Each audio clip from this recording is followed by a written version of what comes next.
65 দিনজোৰা 11খনকৈ অধিৱেশনৰ মাজেৰে বাস্তৱ ৰূপ পাইছিল ভাৰতৰ সংবিধানে। সমগ্ৰ বিশ্বৰ পটভূমিত ভাৰতৰ সংবিধানখনেই অন্যতম সুবৃহৎ বিস্তৃত ৰূপত লিখিত সংবিধানৰ মৰ্যাদা আজিও অৰ্জন কৰি আছে। ইয়াৰ মৌলিক নীতি, চৰকাৰৰ গাঁথনি, নাগৰিকৰ অধিকাৰ আৰু তথা কৰ্তব্যৰ দৰে বিশেষসমূহে আমাৰ সংবিধানত স্থান লাভ কৰিছে। আমাৰ সংবিধান সভাৰ ডিবেটসমূহ বা ইয়াৰ যি বিতৰ্ক অনুষ্ঠিত হৈছিল, এই বিতৰ্কসমূহ লিখিত ৰূপত প্ৰকাশিত হৈছিল আৰু আজিও ভাৰতৰ উচ্চতম ন্যায়ালয় আৰু সংসদে সংবিধানৰ উদ্দেশ্য বা অনুচ্ছেদসমূহৰ উদ্দেশ্যৰ আদিৰ বিষয়ে ন্যায়িক বা বিধায়নী বিচাৰ কৰিবলৈ যাওঁতে সংবিধান সভাত হোৱা আলোচনাক বিস্তৃতভাৱে উদ্ধৃতি দিয়া দেখা যায়। ইয়াৰ দ্বাৰা সংবিধান সভাত হোৱা আলোচনাৰ যি এক অতি চহকী কণ্টেণ্ট আছিলে বা যি চহকী আলোচনা আছিলে, তাৰ প্ৰাসংগিকতা আছিলে, তাক আজিও প্ৰমাণ কৰে।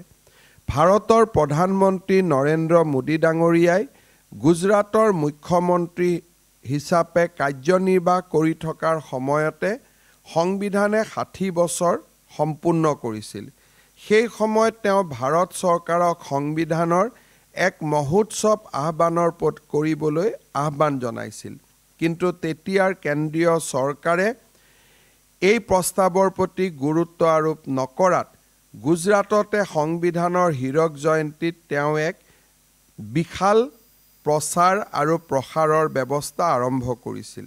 2014 চনত তেওঁ যেতিয়া প্ৰথমবাৰৰ বাবে সংসদত প্ৰৱেশ কৰিছিল, তেতিয়া সদনত প্ৰৱেশ কৰাৰ পূৰ্বে প্ৰৱেশদ্বাৰত তেওঁ দীঘলীয়াকৈ সেৱা লৈছিল। 2019 চনৰ নিৰ্বাচনৰ পিছত সংসদীয় বোৰ্ডৰ বৈঠকত দলে তেওঁক নেতা হিচাপে নিৰ্বাচন কৰাৰ সময়তো তেওঁ প্ৰথমে সংবিধানৰ সন্মুখত সেৱা কৰিহে সেই পদ গ্ৰহণ কৰি ভাষণ প্ৰদান কৰিছিল। ভাৰতৰ সংবিধানৰ প্ৰতি প্ৰধানমন্ত্ৰী নৰেন্দ্ৰ মোদী ডাঙৰীয়াৰ আস্থা আৰু বিশ্বাসক এনেধৰণৰ ঘটনাসমূহে প্ৰতিমান কৰে। ভাৰতৰ সংবিধানৰ ওপৰত সময়ে সময়ে আক্ৰমণো হৈছে আৰু সময়ে সময়ে এই সংবিধানখন বিভিন্ন ধৰণে বিশেষ মুহূৰ্তত প্ৰত্যাহ্বানৰ সন্মুখীনো হৈছে।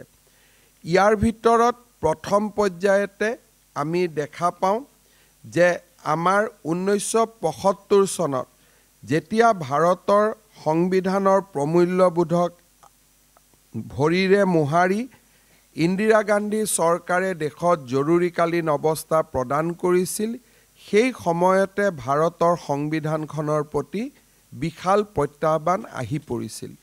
কিন্তু ভাৰতৰ ন্যায়পালিকাই সেই সময়তো সংবিধানৰ আধাৰত ভাৰতবৰ্ষৰ লোকৰ মৌলিক অধিকাৰক জীয়াই ৰাখিবলৈ প্ৰচেষ্টা কৰিছিল। সংবিধানৰ ধৰ্ম নিৰপেক্ষ শব্দৰ ওপৰত আজিও বহুতো বিতৰ্ক হোৱা দেখা যায়।